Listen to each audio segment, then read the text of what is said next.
No, nobody wants these two. Two of them actually need to sit down quietly with a... What unfolds when a self-anointed duchess, brimming with soaring political ambitions, is savagely skewered on live television, unleashing an international tempest that lays bare the flimsy construct of her meticulously built empire. In a moment that sent seismic tremors through social media and left Tinseltown agape, Saturday Night Live's Colin Jost landed a crushing blow on Meghan Markle, sarcastically dubbing her the mini Brigitte Macron. Meghan Markle's characters struggle to balance her legal career while also caring for an unemployed immigrant. It was a barb utterly devoid of flattery, a pointed comparison that instantly exploded into a viral public humbling. According to numerous well-placed sources, Meghan Markle erupted in unbridled fury. What followed was a volatile cascade of events: hushed tantrums behind closed doors, frantic demands made to NBC executives, and, unsurprisingly, yet another calamitous public relations blunder that further torpedoed Meghan's already crumbling Hollywood standing. Meghan has been brutally roasted on Saturday Night Live. Britain demands in return is that we keep these two. This wasn't merely a fleeting jest. It was a reputation-shattering instant for the self-proclaimed duchess. And as the public watched Meghan's carefully cultivated persona crumble, all eyes invariably turned to Prince Harry. How would he navigate the brutal reality of his wife? Being branded a mini version of a controversial First Lady? Would he stand by her side, offer public support? Or would this latest humiliation push him further into the quiet shadows of their shared life? While his immediate reaction wasn't publicly known, those close to the couple whispered of a growing unease, a silent acknowledgement of the mounting pressure this global ridicule placed on their already strained public narrative. The mini Brigitte. Macron label wasn't just a direct hit on Meghan, it triggered a devastating ripple effect that undoubtedly impacted Harry, forcing him to confront the uncomfortable truths of their chosen path. The whole affair ignited with a deceptively simple punchline, a solitary line delivered during a live weekend update segment that resonated across continents. Colin Jost, with his signature deadpan wit, announced Meghan Markle's new political podcast, quipping, "Because what the world truly needs right now is a mini Brigitte Macron with a royal title and no clue how actual politics work." The studio? Audience roared with laughter, but what appeared to be a harmless comedic jab was anything but. Jost's observation struck at the very core of Meghan's precarious brand. It painted her as a royal in self-imposed exile still clinging to regal titles, a wannabe political figure utterly devoid of genuine credentials, and, most damningly, a shoddy imitation of a European political spouse who herself is frequently subjected to relentless public scrutiny. The term mini was more than just a descriptor. It unmistakably implied Meghan was not merely emulating Brigitte Macron, but doing so with striking inadequacy, a less potent, less credible, and even less esteemed version. Sources inside NBC and Netflix report that Meghan Markle completely unraveled the moment the episode aired. Her public relations team swiftly contacted network executives, demanding an immediate apology and a full retraction. She allegedly branded the sketch xenophobic, and a deliberate attempt to undermine her burgeoning ambitions. Yet NBC stood firm, flatly refusing to issue an apology. In fact, insiders reveal a growing weariness with Meghan's persistent behind-the-scenes manipulations. One producer reportedly remarked, "She expects to be treated like a head of state, but behaves like a D-list reality star." To compound the absurdity, Meghan reportedly cast blame on her own team for failing to foresee the joke. Yes, she genuinely believed Saturday Night Live should have sought her approval for their comedic material before broadcast. The level of self-delusion was stratospheric, the sense of entitlement even more so. Now, prepare for an even wilder twist. Reports emerging from France suggest that Brigitte Macron herself was far from amused by the unwelcome comparison. According to hushed whispers leaking from the Élysée Palace, Brigitte burst into her husband's office the morning after the broadcast. Incensed by the association with Meghan Markle, she allegedly delivered a swift slap across President Macron's face, demanding, "Do I look like that spoiled American narcissist to you?" While the Élysée later officially denied any physical altercation, several French media insiders firmly contend that a profoundly heated exchange did indeed occur behind closed doors. Irrespective of the alleged slap, Brigitte's team has made absolutely no effort to embrace the comparison. In fact, they have conspicuously and quietly distanced her from any headlines linked to Markle. This entire fiasco has ripped a massive hole in Meghan's latest narrative, that she is a grave political voice with undeniable global influence. The ripple effect wasn't confined to royalty or political circles. It permeated the very fabric of Hollywood, where comedians, producers, and studio executives are reportedly growing increasingly hesitant to collaborate with her. According to Netflix insiders, the internal atmosphere has dramatically shifted from cautious optimism to a resounding sentiment of, "We simply cannot keep babysitting her brand."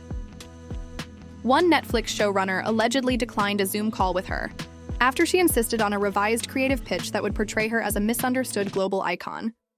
A-list celebrities like Oprah and Tyler Perry, once staunch public allies, have maintained a noticeable radio silence.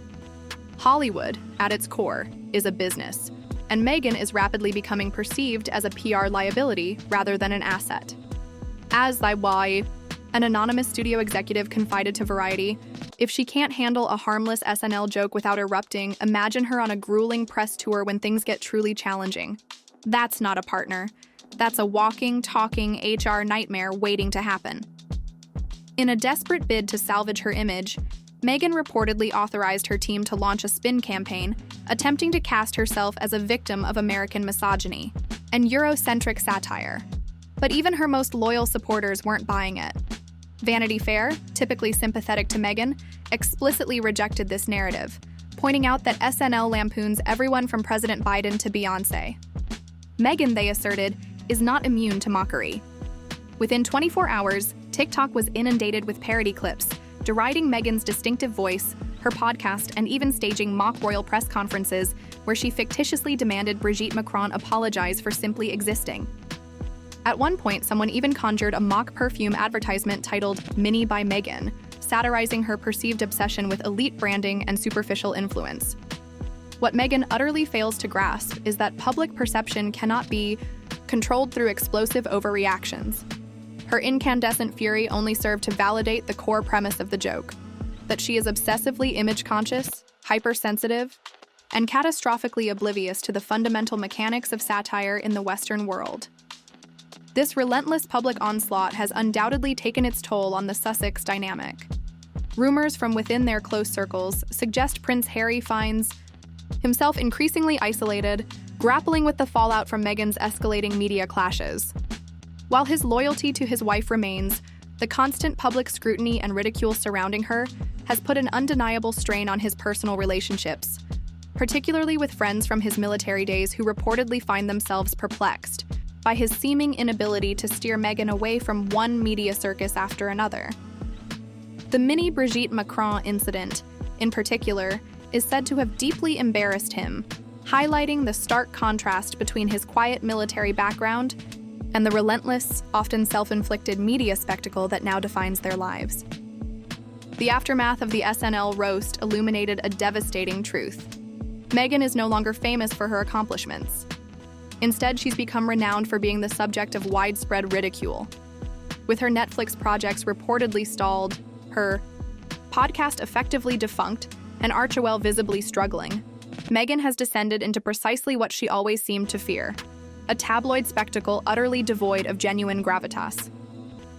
Industry insiders now dismissively label her algorithm bait, someone whose sole value lies in generating clicks through mockery rather than inspiring admiration. Meanwhile, Brigitte Macron, the very woman Meghan ostensibly aimed to mirror, continues to quietly engage in substantive global diplomacy, spearhead education reform initiatives, and dedicate herself to charitable endeavors, all without a hint of scandal or public drama. The contrast is stark.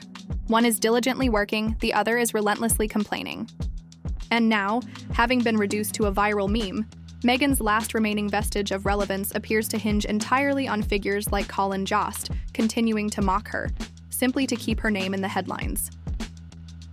For years, Meghan Markle meticulously cultivated a narrative positioning her as America's sophisticated answer to Brigitte Macron, a poised, intellectually refined, and fashion-forward figure seemingly destined for significant political influence.